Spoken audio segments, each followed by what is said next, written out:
Assalamualaikum warahmatullahi wabarakatuh. Kami dari kelompok 1 dengan anggota saya sendiri Ade Maulana Yusuf, lalu ada Ayu Nurul, Faril Sepuluh dan Ahmad Syafi'i. Di sini kita dari kelompok 1 ingin mempresentasikan sebuah media interaktif desain yaitu tentang pencaksilat Indonesia. Lanjut di slide 2.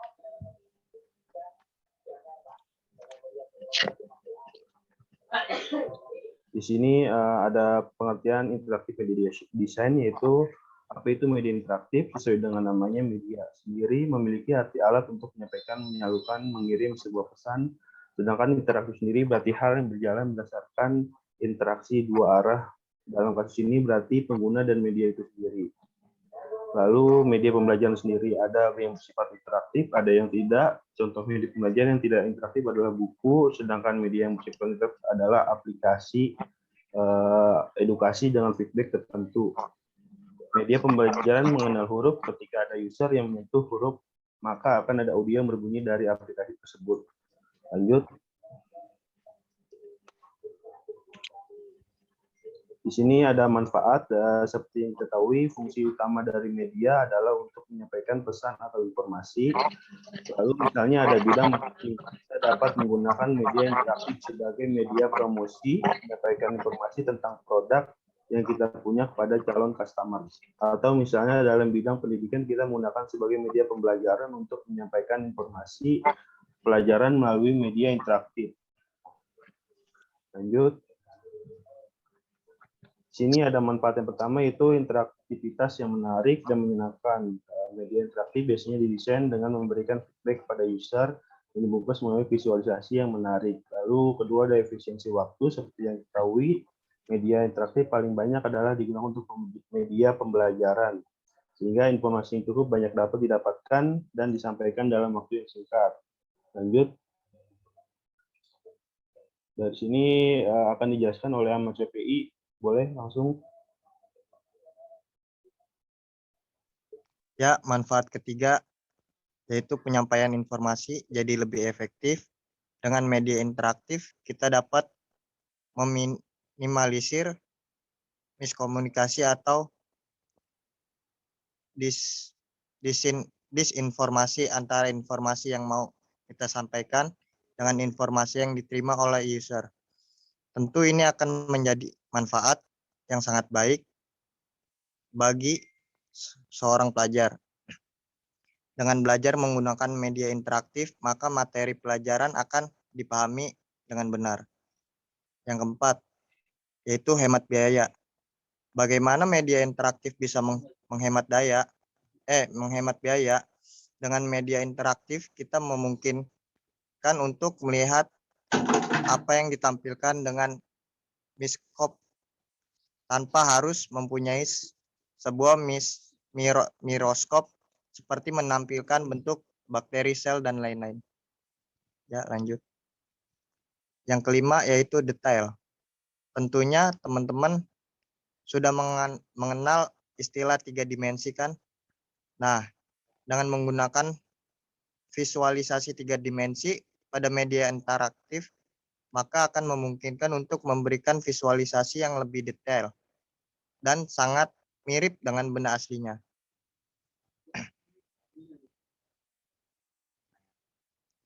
Di sini terdapat latar belakang, yaitu dalam tugas interaktif media design, kami mengambil tema pencaksilat.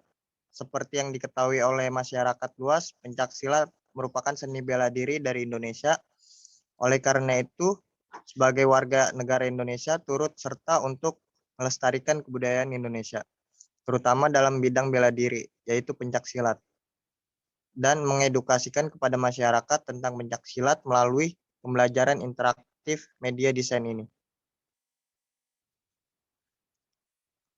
Storyboard, media pembelajaran interaktif media desain pencaksilat.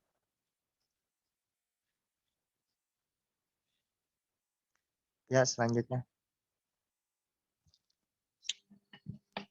Ya, hidup konsep dari desain media interaktif dengan tema Salat Indonesia Pertama ada logo Silat Indonesia, tampilan layar pertama pada media interaktif Silat Indonesia. Di sini ada peta Indonesia, gambar pesilat Indonesia. Di sini ada tipografi dengan media pembelajaran interaktif dan tombol start.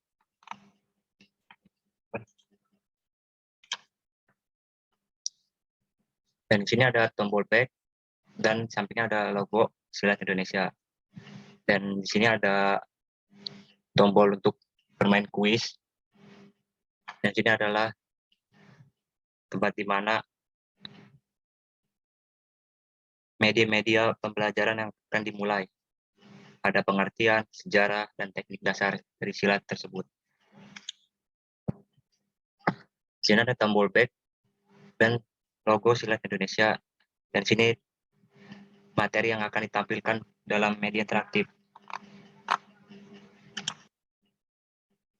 Dan di sini tampilan kuis. Di sini ada kuis, ada pertanyaan A, B, dan C. Dan klik jawaban yang benar dan lanjut. Ya, terima kasih. Oke, ya, nanti diajukan oleh Aisyah Nurul tentang aplikasi media interaktifnya.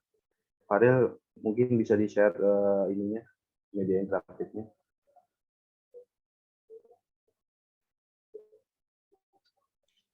Maaf Bang, sudah kelihatan. Oke, sudah. Ayo boleh jelaskan tentang media interaktif tentang pencaksilat Indonesia ini. Terima kasih Bang Ade. Oke, di sini saya akan jelaskan tentang media pembelajaran interaktif untuk kelompok 1 yang bertema pencaksilat. Di sini ada tombol start. Kita akan klik tombolnya dan akan memulai interaktif media ini.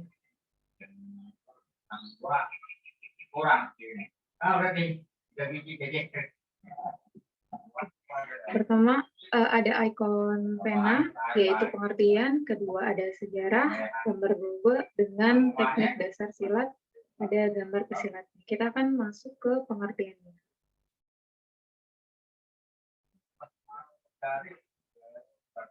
Pengertian pencaksilat sendiri. Pencaksilat merupakan seni bela diri tradisional yang menjadi budaya Indonesia. Budaya yang dimaksud adalah karakter kebudayaan khas timur, yakni etika. Oleh karena itu, etika dalam pencaksilat sangat diutamakan, mulai dari tunduk, peraturan saat berlatih, sebelum bertanding, hingga sesudah bertanding. Ketundukan itu akan terlihat pada pemantapan gerakan dan juga etika kepada lawan bertanding dan wasit. Sementara soal gerakan, dalam pendidikan jasmani dan kesehatan, karya Asep Kurnia Nenggala menjelaskan pertahanan yang digunakan dalam pencaksilat adalah tangan, kaki, tumit, siku, jari-jari, serta kepala. Gerakan pertahanan yang umum biasanya dikenal dalam pencaksilat seperti kuncian, lepasan, sikutan, tendangan, hingga serangan menggunakan mulut. Next. Kita akan klik tombol kembali.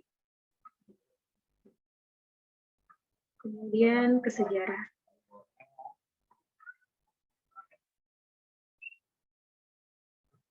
Sejarah silat. Pencaksilat sudah ada di Indonesia sejak zaman dulu. Banyak ahli sejarah mengungkapkan bahwa pencaksilat pertama kali dijumpai di Provinsi Riau pada zaman Kerajaan Sriwijaya di abad ke-7.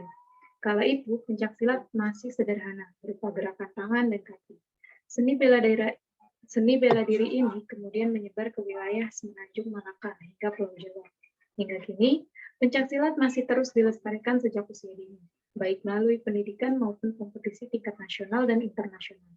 Sebut saja kompetisi Olimpiade Olahraga Siswa Nasional, O2SM, hingga Pekan Olahraga Nasional, atau PON. Kemudian kita akan klik tombol kembali lagi.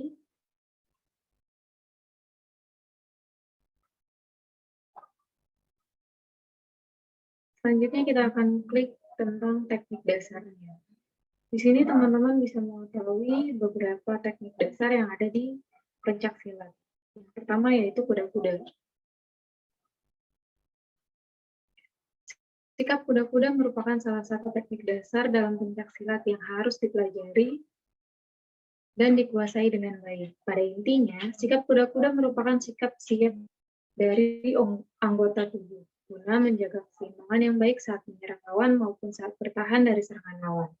Posisi tubuh saat melakukan kuda-kuda harus dalam posisi berdiri dengan baik. Untuk bisa menguasai teknik kuda-kuda ini tentunya butuh latihan yang disiplin dan konsisten. Selain kedisiplinan, kemampuan untuk beradaptasi juga sangat menentukan.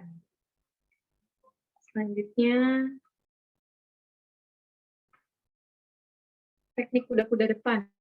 Teknik kuda-kuda depan merupakan posisi kuda-kuda yang paling banyak digunakan. Kuda-kuda depan biasanya digunakan untuk melakukan serangan langsung ke arah lawan. Berikut langkah-langkah dalam melakukan kuda-kuda depan. Yang pertama, salah satu kaki diletakkan di depan kaki lainnya. Dalam hal ini, kaki kanan di depan kaki kiri atau sebaliknya. Kedua, tempatkan kedua kaki dalam satu garis lurus sehingga sejajar. Ketiga, kaki yang berada di depan ditekuk, sementara kaki yang berada di belakang hanya sedikit ditekuk atau agak lurus. Yang keempat, selanjutnya telapak kaki belakang serong ke arah luar. Posisi kedua kaki membentuk sudut sekitar 30 derajat. Kelima, bebankan berat badan di atas kaki yang berada di depan. Keenam, pertahankan posisi badan tegap dan pandangan fokus ke depan. Contohnya seperti gambar yang ada yang sudah disediakan oleh kami. Ini adalah teknik kuda-kuda depan.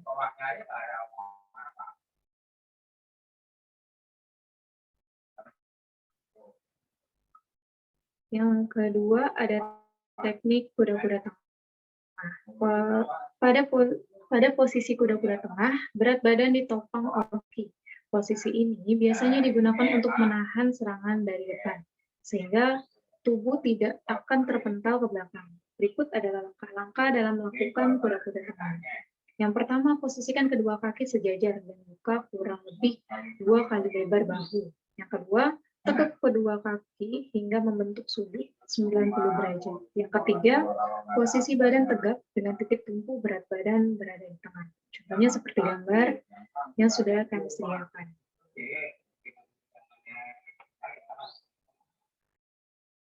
Yang ketiga adalah teknik kuda-kuda samping. Posisi kuda-kuda samping digunakan saat akan melakukan serangan berputar, sehingga kekuatan lebih mudah dikumpulkan dari satu sisi. Berikut adalah langkah-langkah dalam melakukan kuda-kuda samping. Yang pertama, buka kaki selebar bahu.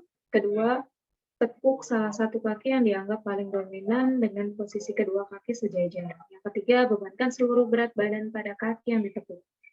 Ini akan membuat posisi badan lebih condong pada kaki yang ditekuk dan posisi kaki terbuka menyamping. Gerakannya seperti yang ada di gambar ya teman-teman. Next. Yang keempat ada kuda-kuda belakang. Kuda-kuda belakang banyak digunakan saat menahan serangan dari arah depan. Posisi ini merupakan kebalikan dari kuda-kuda depan. Perbedaan utamanya adalah kaki ditekuk ke arah yang berbeda. Langkah-langkahnya adalah yang pertama diawali dengan meletakkan kaki kanan di depan dan kaki kiri di belakang dalam satu garis lurus, kemudian tekuk kaki belakang sedangkan kaki depan agak diluruskan. Yang ketiga, tumpukan berat badan pada kaki belakang. Keempat, tumit yang menjadi tumpuan tegak dan panggul. Posisi badan agak condong ke depan dengan kaki depan berjinjit menggunakan ujung kaki. Teknik kuda-kuda silang depan. Berikut merupakan langkah-langkahnya. Yang pertama, posisikan satu kaki ke depan atau ke belakang kaki lainnya. Tumpukan berat badan pada satu kaki, sementara kaki yang lain menyentuh ringan dengan ibu atau ujung jari kaki. Fokuskan pandangan lurus ke depan. Next.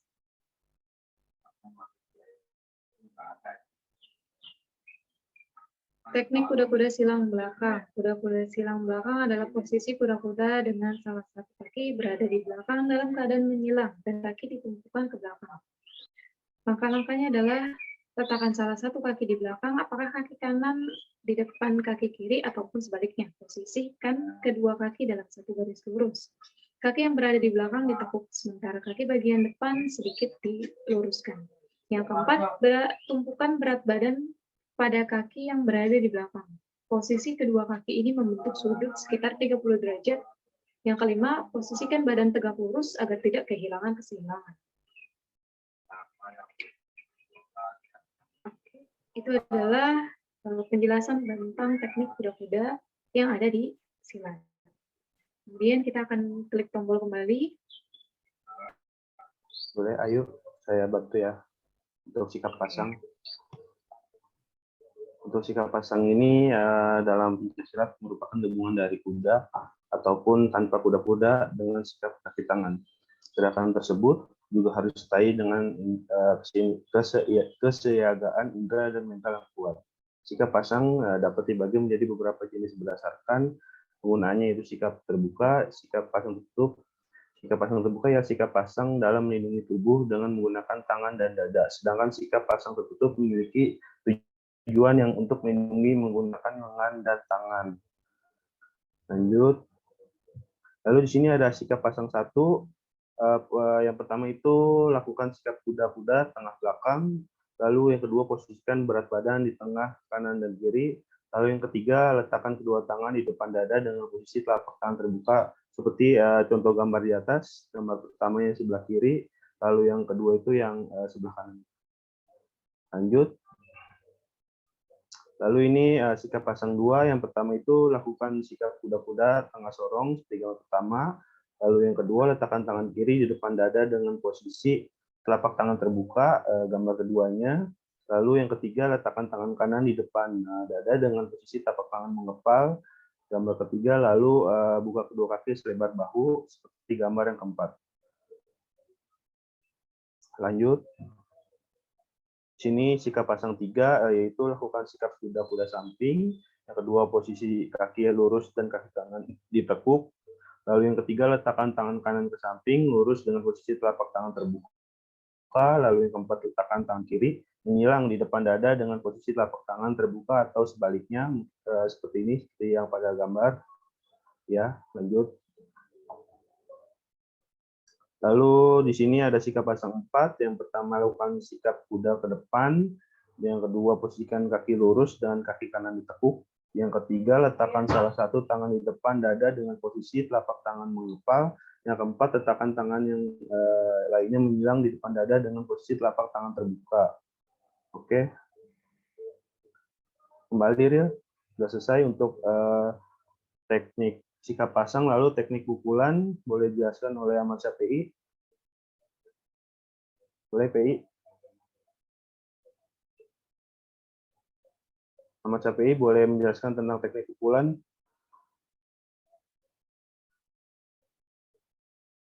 Halo Ahmad Syafi'i.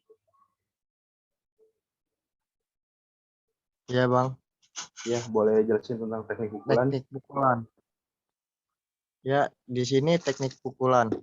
Pencak silat tidak hanya mengandalkan seluruh gerakan badan saja, melainkan memerlukan teknik pukulan yang baik dan benar. Pukulan ini sebagai senjata atau alat untuk melakukan serangan dalam pencak silat. Namun, ketika melakukan gerakan pukulan pencak silat, sikap badan tidak boleh lemas, tetapi waspada dan tetap tenang. Anda dapat menggunakan jenis-jenis pukulan sesuai dengan serangan yang akan Anda lakukan. Kelincahan, ketepatan, dan kecepatan merupakan syarat utama untuk melakukan pukulan yang baik dan benar. Namun dalam melakukan pukulan pencak silat tersebut harus menggunakan gerakan yang tepat agar tidak mengalami cedera. Ya, ini selanjutnya masih teknik-teknik pukulan. Teknik pukulan lurus. Pukulan ini sebagai senjata atau alat untuk melakukan serangan dalam pencak silat. Namun ketika melakukan gerakan pukulan pencak silat, sikap badan tidak boleh lemas, tetap waspada, dan tetap tenang. Kelincahan, kecepatan, dan ketepatan merupakan syarat utama untuk melakukan pukulan yang baik dan benar. Dan ini teknik gerakannya. 1. Awali gerakan dengan kuda-kuda samping, letakkan kaki kiri di depan, posisikan kedua tangan berada di depan dada, kepal tangan yang akan digunakan untuk memukul, lalu kedua telapak kaki harus sejajar dan ubah kepalan Anda menjadi telungkup ketika memukul dengan tangan kanan. Selanjutnya, ganti posisi kaki dan tangan ketika melakukan pukulan lurus. Ya, selanjutnya. Di sini ada pukulan bandul. Awali gerakan dengan kuda-kuda samping, letakkan kaki kiri di depan, posisikan kedua tangan berada di depan dada, kepal tangan yang akan digunakan untuk memukul. Ini teknik-teknik gerakannya yaitu: 1. Awali gerakan dengan teknik kuda-kuda tengah, posisikan kedua tangan menyilang di depan dada. 3. Kepal jari-jari tangan yang digunakan untuk memukul, posisikan tangan mengepal dan melungkup dan ayunkan tangan tadi dari belakang ke depan. Dan salah satu tangan tidak digunakan untuk memukul, tepat berada di depan dada. Lakukan gerakan pukulan silat ini secara bergantian.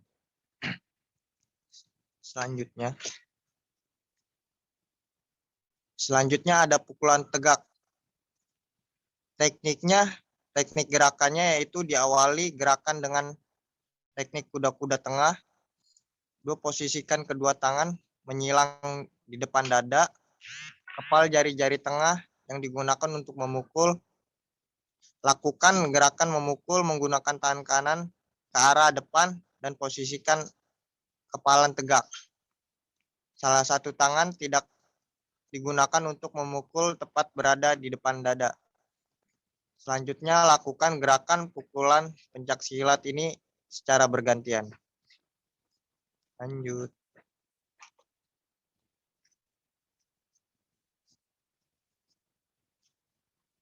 Masih pukulan tegak. Jenis pukulan pencak silat yang terakhir ialah pukulan melingkar. Pukulan ini harus dilakukan menggunakan gerakan yang benar agar badan tidak mengalami cedera. Maka dari itu saat melakukan serangan, maka lawan dapat dikalahkan. Teknik ini dilakukan dengan cara menggerakkan tangan secara melingkar. Teknik gerakannya yaitu awali gerakan dengan teknik kuda-kuda tengah. Posisikan kedua tangan menyilang di depan dada. Kepal jari tangan yang digunakan untuk memukul. Lakukan gerakan memukul dengan cara mengayunkan secara melingkar dari arah kiri kemudian ke arah depan dan ke kanan menggunakan kepalan tangan. Salah satu tangan yang tidak digunakan untuk memukul tetap berada di depan dada. Lakukan gerakan pukulan pencak silat ini secara bergantian. Selanjutnya kita ke tombol back. Di sini terdapat teknik tangkisan. Ya, boleh dibantu, Bang. Oke, terima kasih ya Mas Syafi'i untuk penjelasan teknik apa tadi? Teknik apa? Sorry sebelumnya deh. Teknik pukulan. Teknik pukulan ya. Selanjutnya teknik tangkisan dijelaskan oleh Fahril. Silakan Fahril buat teknik tangkisan bisa dijelaskan. Ya, terima kasih Bang Ade. Teknik tangkisan secara umum ialah usaha untuk menahan serangan lawan yang dilakukan secara langsung menggunakan berbagai teknik di dalamnya. Apabila teknik tangkisan ini tidak dapat kita kuasai dengan teknik tangkisan secara umum, ialah usaha untuk menahan secara langsung menggunakan berbagai teknik di dalamnya. Apabila teknik tangkisan ini tidak dapat kita kuasai dengan benar dan baik, maka lawan akan mudah untuk memberikan tekanan dan serangan secara terus-menerus karena pertahanan yang dibuat sangat rapuh. Apabila teknik tangkisan dikuasai dengan baik, maka kita dapat menangkis serangan lawan dengan mudah karena lawan sulit untuk menyerang pada titik sasarannya. Benar dan baik, maka lawan akan mudah memberikan tekanan dan secara terus-menerus karena pertahanan yang dibuat sangat rapuh. Lanjut. Yang pertama ada teknik tangkisan dalam. Menangkis serangan merupakan salah satu kunci meraih kemenangan dalam perlombaan seni bela diri. Yang pertama, tekniknya yaitu pertama langkah melakukan sikap kuda-kuda tengah. Yang kedua, setelah itu sikap kedua tangan di depan. Kemudian salah satu tangan ditarik sejajar dengan bahu dari depan keluar dalam. Yang keempat, tubuh diposisikan dalam kondisi seimbang. Yang kedua, ada tangkisan luar. Tekniknya itu yang langkah pertama, melakukan sikap kuda-kuda tengah. Yang kedua, siapkan kedua tangan di depan. Yang ketiga, salah satu tangan ditarik sampai sejajar dengan bahu dari dalam menuju ke depan luar. Yang keempat, tubuh diposisikan dalam kondisi seimbang. Yang kelima, ada tangkisan atas. Tekniknya yang pertama yaitu melakukan sikap kuda-kuda tengah.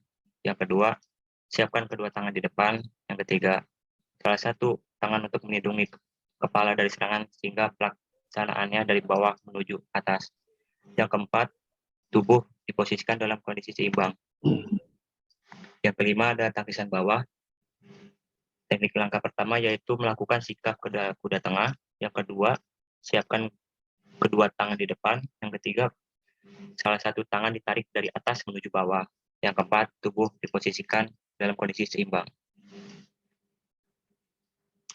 Yaitu penjelasan dari teknik dasar silat.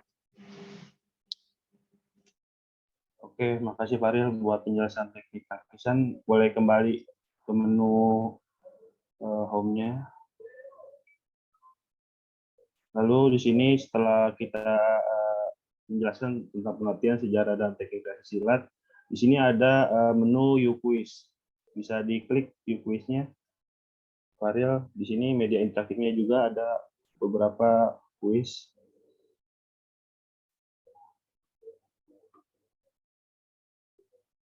Dikit lagi ya.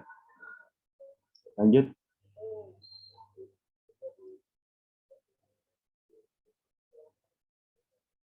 Lalu di sini ada 5 pertanyaan tentang kuis tentang pencaksilat. Yang pertama, pencaksilat berasal dari negara mana?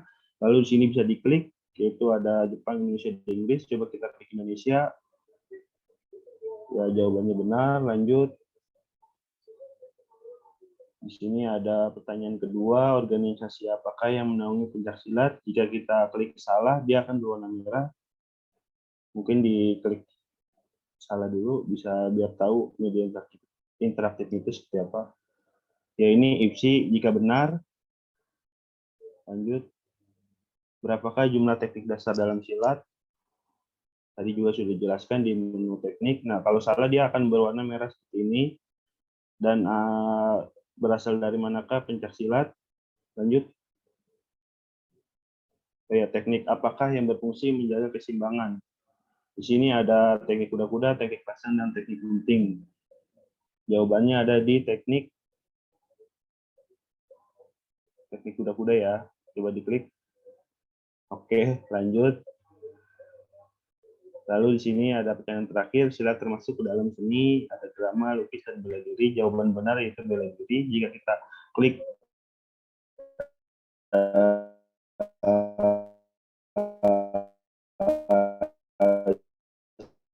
seni lukis itu akan menunjukkan cukup Saril. Nah, selesai. Boleh kembali ke menu sebelumnya. Ya, keluar. Oke. Sip. Oke. Saya tutup ya. Berikut merupakan beberapa presentasi dari kelompok kami, dari kelompok 1, yaitu dengan saya Adi Yusuf, Fatul Saifullah, Ayu Syah Nurul, dan Ahmad Syafi'i. Media pembelajaran interaktif ini menggunakan 3 sistem, yaitu yang pertama praproduksi, produksi, dan pasca produksi. Jika ada kesalahan dari kelompok kami, kurang lebihnya mohon maaf. Assalamualaikum warahmatullahi wabarakatuh.